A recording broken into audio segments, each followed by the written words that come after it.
महाराष्ट्र और गुजरात के गांव गांव से बड़ी संख्या में लोग आए हैं। आने वाले की श्रद्धा भी अद्भुत है। यहाँ के लोग 8 किलोमीटर दूर पर पंपा सरोवर है, वहाँ से आज सवेरे पदयात्रा करते हुए नाचते गाते और आएंगे आएंगे राम आएंगे के धुन पर सब लोग बड़े भक्ति भाव से यहाँ पहुँचे।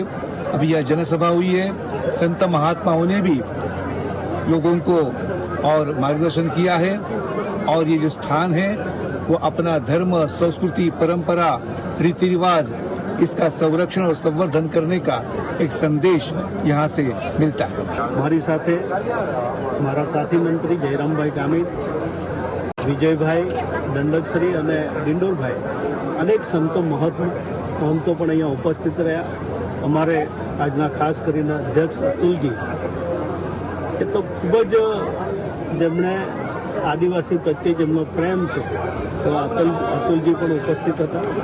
હું ચોક્કસ આપના માધ્યમ દ્વારા ડાંગવાસીઓ અને પૂરા હિન્દુસ્તાનના વાસીઓને અનુરોધ કરું છું કે આજનો પવિત્ર દેશ આ દિવસ આપણે ભૂલવો નહીં જોઈએ। એમાંથી આપણે પ્રેરણા લેવી જોઈએ કે ભગવાન શ્રી રામચંદ્રજીએ એક ભીલ સમાજની એક દીકરી એક માને મળવાનો જ્યારે એમણે સંકલ્પ કર્યો હતો અને મળીને જ્યારે સમરસતાનો એક ખૂબ મોટો સંદેશો અહીંયા ડાંગની પવિત્ર ધરતી પરથી આખા પૂરા દેશ અને દુનિયાને આપ્યો હતો।